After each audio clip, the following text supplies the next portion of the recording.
Management करता है, life का मैनेजमेंट करता है, वर्क का मैनेजमेंट करता है, लेकिन सबसे जरूरी है कि स्ट्रेस का मैनेजमेंट करें, क्योंकि जिस व्यक्ति के जीवन में दबाव है, तनाव है और बहुत सारी मुश्किलें हैं, वह व्यक्ति के लिए जीवन क्या है, एक चक्रव्यूह की तरह बन जाता है और उस चक्रव्यूह से बाहर निकलना उस व्यक्ति के लिए बड़ा मुश्किल पड़ जाता है। इसीलिए साध्वी श्री जी ने एक विषय रखा, स्ट्रेस मैनेजमेंट। स्ट्रेस मैनेजमेंट का तात्पर्य क्या है? स्ट्रेस का मतलब है तनाव, दबाव, और हमारे तत्व की दृष्टि से कहते हैं कि जैसे 8 कर्म प्रकृतियां होती है और 8 कर्म प्रकृतियों में सबसे बड़ा कर्म का राजा है वो है मौन्य कर्म, और मौन्य कर्म के 7 कर्म प्रकृतियों का उपशम नहीं होता है, एक सिर्फ मौन्य कर्म का उपशम होता है। उपशम का मतलब क्या है कि वो एक बार के लिए दब जाता है, पर वो कभी भी भड़क उठता है। और तनाव भी यही बात है, तनाव या स्ट्रेस भी वही चीज है कि एक बार के लिए अंदर बैठा है और कभी कभी ऐसा भड़क उठता है कि व्यक्ति आत्महत्या करने के लिए भी तैयार हो जाता है। कोई व्यक्ति कहता है जीवन एक खेल है, कोई व्यक्ति कहता है जीवन एक खेल है, और कोई व्यक्ति कहता है जीवन एक मेल है। जो जीवन से ऊब चुके हैं वो कहते हैं जीवन एक जेल है, वो कहते हैं जीवन एक जेल है।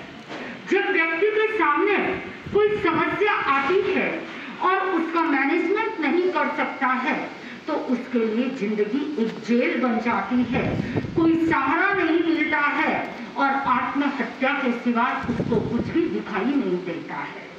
तो हमारे जो भी बड़े बड़े नीतिकार हुए हैं उन्होंने लिखा है कि हर समस्या के भीतर समाधान छिपा हुआ है, हर समस्या के भीतर समाधान छिपा हुआ है।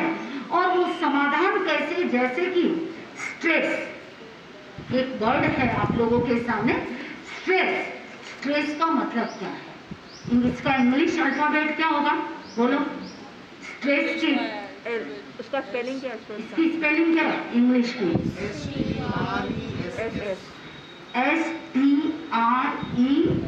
STRESS है ना, S फॉर। अब मैं ये बताती हूँ कि हमारी हर व्यक्ति की लाइफ में समस्या होती है, हर व्यक्ति के लाइफ में है। जिसके पास 7 मंजिला मकान है उसकी लाइफ में भी समस्या है, जिसके पास रतन टाटा हो या बिरला जी हो या अंबानी हो या कोई भी हो, लेकिन अभी बाहर से तो बहुत सुंदर, बहुत सारे आलीशान सब कुछ दिखाई देता है, जब अंदर प्रवेश करेंगे तो सबसे ज्यादा स्ट्रेस उनके लाइफ में ही है। लेकिन स्ट्रेस क्या चीज है? उसी में एक समाधान है, S for strength. S for strength यानी अपनी शक्ति को पहचानो, शक्ति को पहचानो। एक अंग्रेजी लेखक ने लिखा है, difficulties are the test of man. मुसीबतें मनुष्य जीवन की परीक्षा करता है। हर व्यक्ति के जीवन में मुसीबतें आती है और रविंद्रनाथ टैगोर ने तो यहाँ तक लिख दिया कि हे भगवान मुझे मुश्किलें अवश्य देना, लेकिन उसके साथ ये ताकत देना, ये शक्ति देना, ये हिम्मत देना कि मैं उन सारी मुश्किलों का सामना कर सकूं। तो ये है कि शक्ति हर व्यक्ति के भीतर है, पर उस शक्ति को हम पहचाने, उस चीज को पहचाने की समस्या आई है तो उसका समाधान भी अपने आप होगा। बस आपको थोड़ा सा धैर्य रखना है, थोड़ा सा चिंतन करना है और अपनी आपकी शक्ति को कमजोर नहीं होने देना है। तो पहला क्या है? S for strength. दूसरा क्या है? हाँ, T है ना। अब T for traffic control. T for traffic control, हमारे विचारों में, हमारे दिमाग में, हमेशा हमारे दिल और दिमाग में हमेशा विचारों का क्या है, विचारों का ये चलता ही सिलसिला चलता ही रहता है। एनी टाइम व्यक्ति सोचता ही रहता है, सोचता या नहीं, एनी टाइम। अभी आप लोग बैठे हो, शायद बहुत सारे व्यक्ति ऐसे होंगे कि जिनका दिल और दिमाग अभी कहीं पर होगा।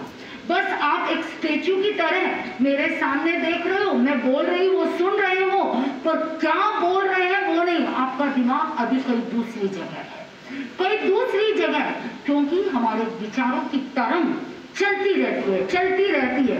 आचार्य श्री महाप्रज्ञ जी फरमाते हैं कि कभी कभी तरंगे इस प्रकार से चलती है, कभी अल्फा होती है, कभी बेटा होती है, कभी बीटा होती है और कभी थीटा होती है। तो कभी अच्छे विचार आते हैं, कभी बुरे विचार आते हैं, कभी व्यक्ति के भीतर एकदम से हिंसक प्रवृत्ति के विचार आते हैं। तो ये विचार अनावश्यक आते ही रहते हैं और कितनी कल्पना व्यक्ति अनावश्यक करता रहता है। तो इन विचारों को रोकना सीखे। कभी कभी व्यक्ति इन ज्यादा विचारों में उलझ जाता है तो जिंदगी भी क्या है, समस्या बन जाती है।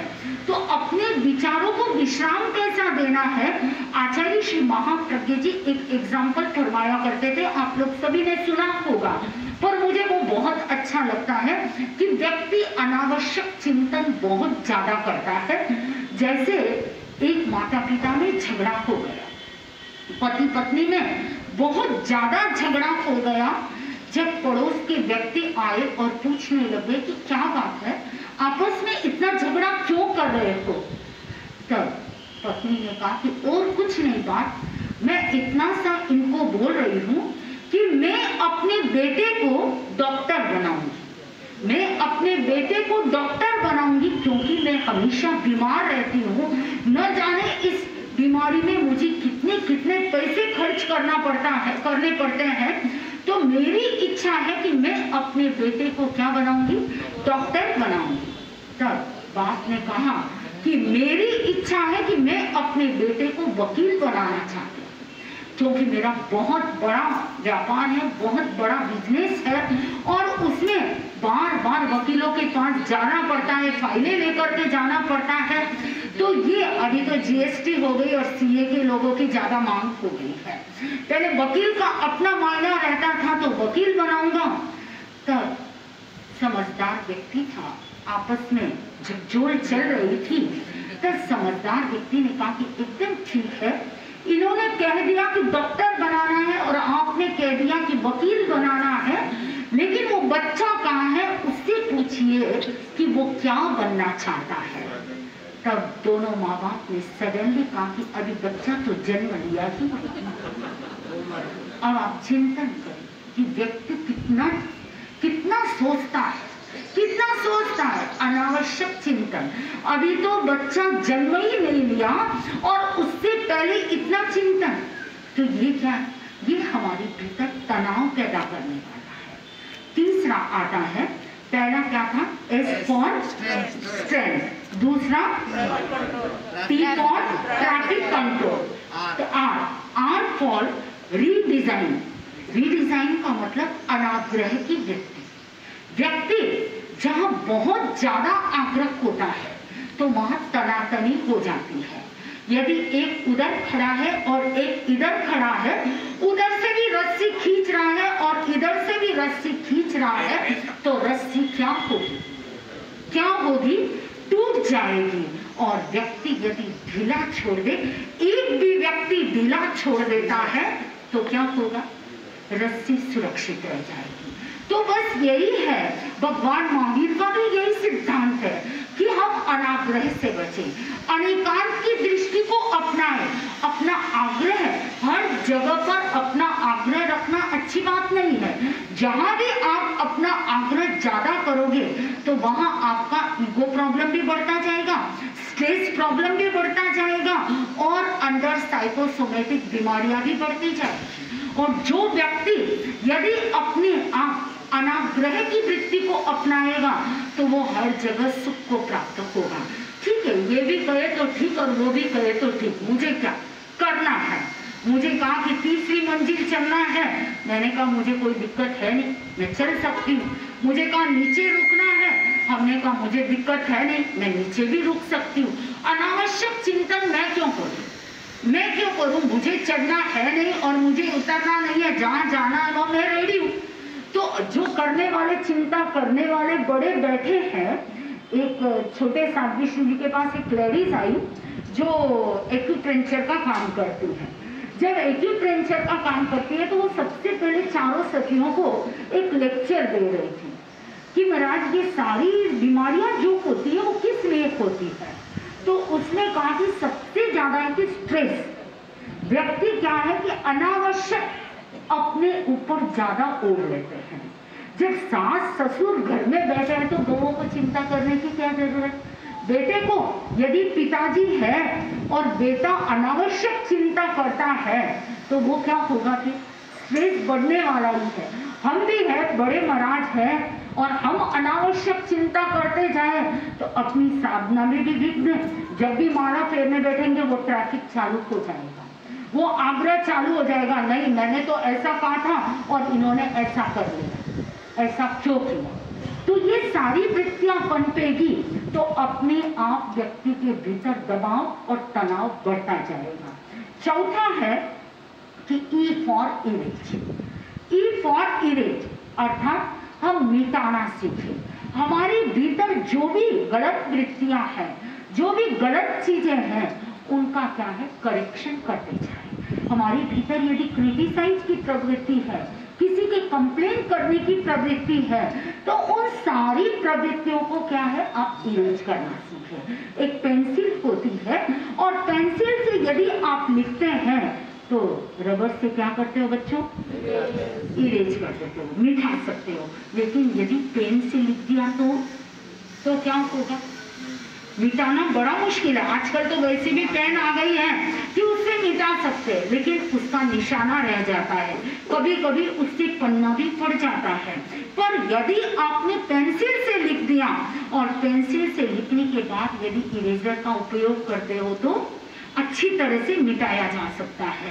तो यही बात है कि हमारे भीतर कोई भी ऐसी गलत प्रवृत्ति है, अपनी नेचर को पहचाने कि भाई मेरे कारण यदि परिवार में एक ही गलत प्रवृत्ति है मेरी और उस गलत प्रवृत्ति के कारण यदि परिवार में स्ट्रेस पैदा हो रहा है तो अच्छा है कि मैं उस गलत प्रवृत्ति को मिटा दूं, ताकि ये जो हमारे अंदर का स्ट्रेस है, वो तनाव है, वो अपने आप मिट जाए।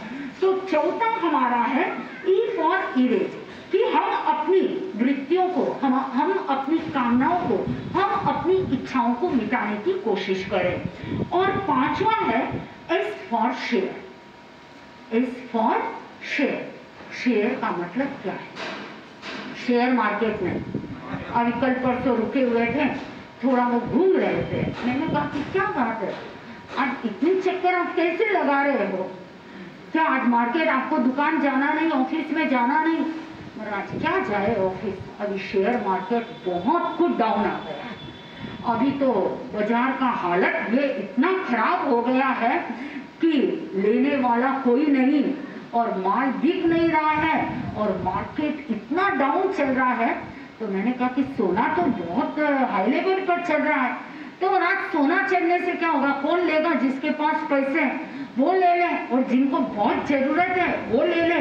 लेकिन अभी तो हमारा बहुत डाउन चल रहा है, हमारा शेयर मार्केट बहुत खराब हो गया है। पर यहाँ पर वो शेयर का मतलब क्या है कि जिस परिवार में रह रहे हैं एक दूसरे से बातचीत करना सीखे, एक दूसरे को समझने की कोशिश करे, एक दूसरे के साथ शेयर करना सीखे। यदि अपने भीतर एक छोटी सी भी कोई बात है और उसमें परिवार में आप शेयर करते हैं तो अवश्य आपके भीतर का जो दबाव है, आपके भीतर का जो तनाव है, वो अपने आप दूर हो जाएगा। क्योंकि हमारे आगमों में आता है एक शल्य। शल्य का मतलब क्या है कि यदि अंदर कोई कांटा चुभ जाता है और जब तक कांटा बाहर नहीं निकालते हैं तो भीतर में क्या होता है, दर्द होने लग जाता है। दर्द होता है या नहीं होता है? दर्द होने लग जाता है, और जैसे ही कांटा बाहर निकाला तो क्या होगा, दर्द आराम हो जाएगा। बस यही बात है, ये तनाव भी क्या है, एक तरह से भीतर का शल्य है, भीतर का कांटा है। और जब आप आपस में एक विश्वास के साथ शेयर कर लेते हैं तो सचमुच में आपका तनाव दूर हो सकता है। तो इसी समस्याओं में समाधान स्ट्रेस मैनेजमेंट करना सीखे। इसी भावना के साथ ओम आराम। अब मेरा नम्र निवेदन जिसे आप और हम सब सुन